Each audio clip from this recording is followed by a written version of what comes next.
Hello, everyone. I hope everybody is staying safe and healthy and not going absolutely mad during this time of quarantine for all of us. Challenges that are unexpected are popping up for everyone. So hopefully that's not you and you're enjoying this time. But either way, we've got some exciting movies coming up in our last two modules together, Module 12 and Module 13. Right now they're hidden from students because they haven't opened yet as of the time of this video, but to let you know what's going to be coming down here, you choose. You, the students, get to decide which movies you want to watch.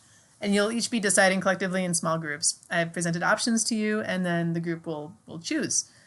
Module 12 will be from countries outside Arabia, such as Iran and Turkey. And then Module 13 will be about movies, like Hollywood movies, that depict Arabs in either a positive light or a negative light or neither, just as people. Imagine that. So we're about to head into Module 12 here. Let's take a look at what this is all about. So again, the small group discussions, instead of discussing some kind of issue, we're just going to actually be picking a movie. Which one do we want to watch? There's a lot of movies to choose from, so inevitably there's going to have to be some kind of compromise here. Good luck choosing together. And then the second portion will be, of course, just talking about the movie. What did you like it? Not? Why or why not? That kind of thing. And then let's take a look at some of the movie choices we've got for us here. Okay, take a look and pick one. We've got Iran, Turkey, Afghanistan, and then just etc. In Iran, I highly recommend Persepolis if you like animated movies. This is not a children's movie. This is an animated feature based on a graphic novel by an Iranian who grew up partially in France, and that's what this movie deals with. And it's in French.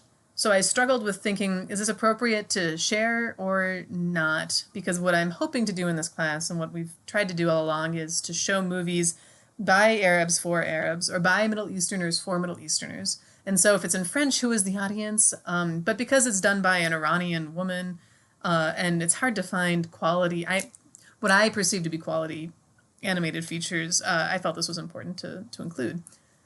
There's also one on Netflix right now called Masamir if you're interested. But you have to make sure everybody has Netflix and that kind of thing, because please don't spend any money on this course. We're all broke right now. Speaking of which, there's another animated movie called The Breadwinner, which I chose not to include here because it's written by Canadian women.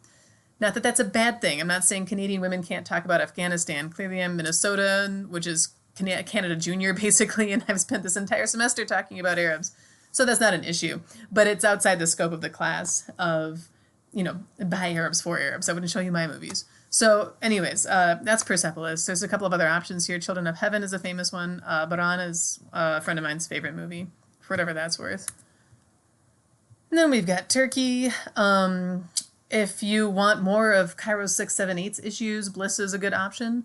If you love noir or neo-noir films, Three Monkeys is a great film. But you have to like noir. Afghanistan. It was surprising to me how much I was able to find coming out of Afghanistan. I would not have thought that previously. But the government there is more open to film, especially lately, than Iran. So I've got Baran here too because it was hard to find a appropriate place to put this because it's about Afghanistan, but it's also in Tehran, so it's under both. In This World, boys trying to escape, refugees, Osama. I think it won an Oscar. I forgot to look it up before I made this video. Very similar to The Breadwinner in the sense that a woman dressed up like a man to work.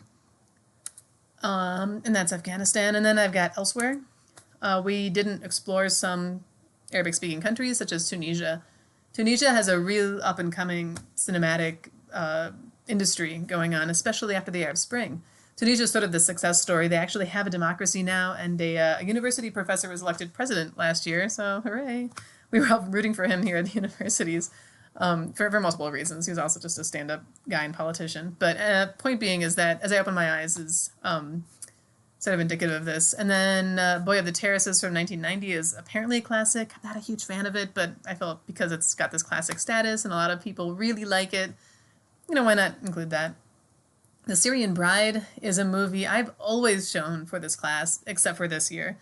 I like to show it because I think it really highlights the issues that the creation of Israel has created all throughout the entire Middle East. Whether it's, be quiet, Siri. Sorry about that.